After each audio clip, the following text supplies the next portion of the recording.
Producing a great and realistic sounding guitar and bass tone in the box is more possible than ever. And with tools such as AmpliTube and ToneX by IK Multimedia, the whole operation is taken to another level. In this video, you'll see me producing the tones for a production I'm working on at the moment using AmpliTube in combination with some ToneX captures that I created from my own amplifiers collection, which you can download for free. Link in the description down below. With that being said, let's get into it. Okay, now I'm gonna be working on some clean guitars that are also recorded as a stereo pair.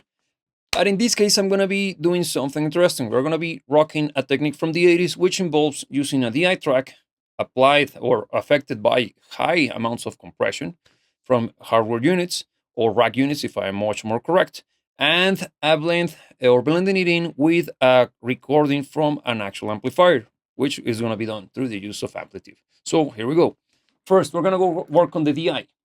I'm gonna be rocking this guy, the left, and I'm gonna be affecting it or using a very in-your-face effect. In this case, I'm gonna go for modulation. Yeah, let's try the Brigade chorus. And we're gonna go with stereo, why not? And we're gonna end up with something that sounds like this.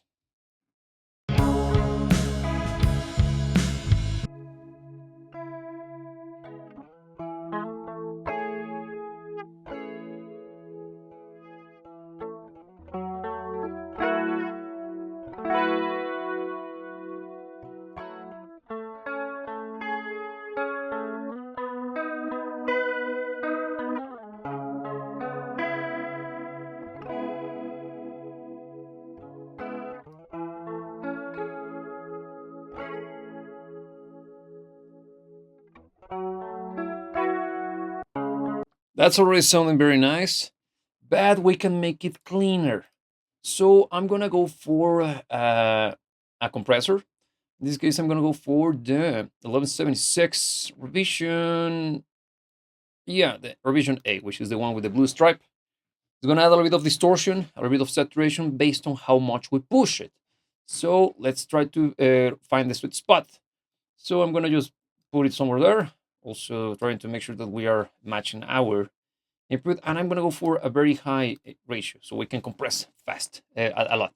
And I'm gonna make my attack to be slow so we can get some of the transients, and the release fast so we can let everything go. Here we go.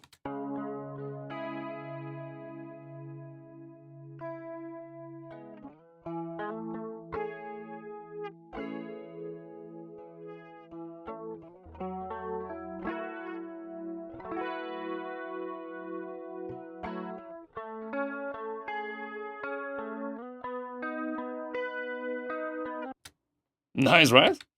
Now let's apply a little bit of delay. And since we're going for this kind of vibe, like doing some form of stuff like using rack units, let's try Echo Boy. In this case, we're gonna rock something not that in your face. Let's try something dual echo because it is to create this kind of bed. And a little bit of low cut. Let's see how it sounds like.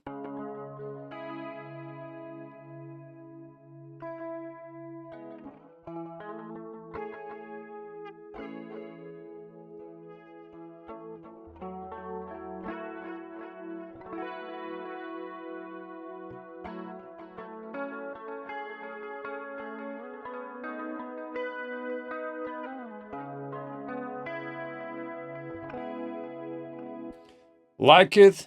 And now let's add a little bit of color to the sound of the repetitions because right now they're good, but they could be a little bit darker sounding. So let's try this space echo.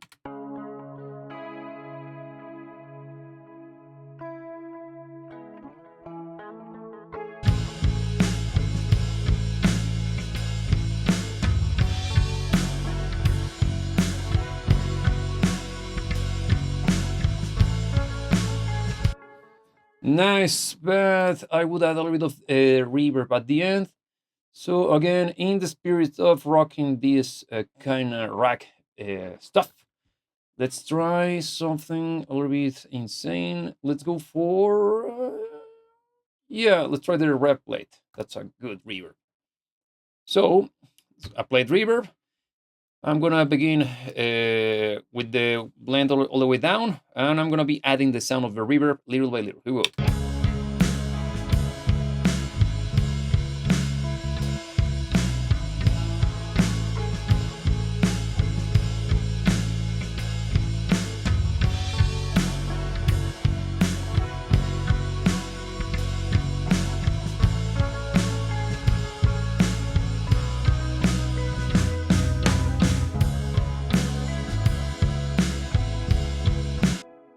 Nice, nice. So I will duck it a little bit more just to make it more clear sounding. I'm gonna push it maybe slightly to the left. And from here, let's work on the second guitar. I'm gonna be bringing back our amplitude, rig, amplitude. There it is. And again, we're gonna go mono. And in this case, let's go for a different ToneX profile that I created. This is Clean, 25, and rock and roll. In this case, cabinet, super important. I'm gonna go for something cleaner. Of course, the jazz cabinet, totally not a Roland, jazz chorus. And let's see, it sounds like this by its own.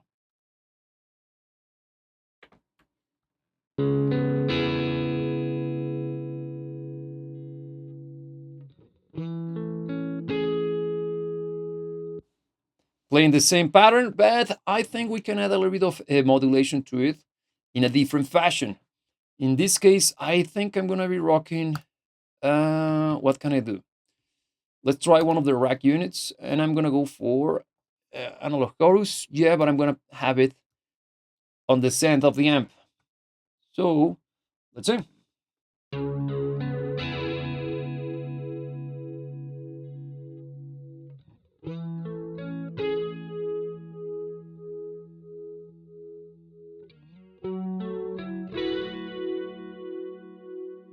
Like it. Now I'm gonna use a little bit of equalizer to boost a little bit of the high end and clean up the mud. But I'm applying the equalizer to the guitar, so it's less in your face. So the amplifier will see the guitar in a completely different fashion. And even I'm gonna take advantage of the output of the equalizer, so I can reduce the amount of distortion.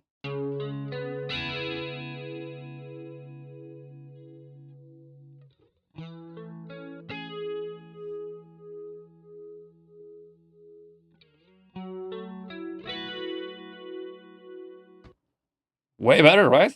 Now I'm gonna play a little bit of compression, but I'm gonna put it before the equalizer, so I can control the dynamics and then boost it. Let's see.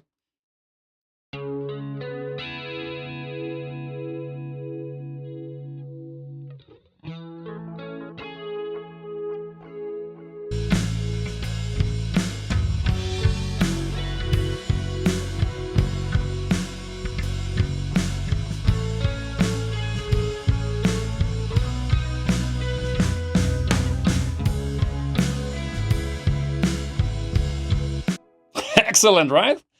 I will add a little bit of reverb to this guy, but I'm gonna go for spring reverb just to add a little bit of not a spring reverb. Yeah, let's go for a digital reverb just to make it super bright and defined. And let's add less density because I don't want it to be that big, but I want it to have some form of tail.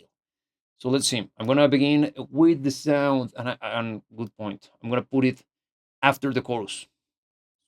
So the amplifier or the cabinet colors the sound of my reverb. So here we go. And again, we have to do it with taste and with care because we're gonna be mixing this later. So let's do it.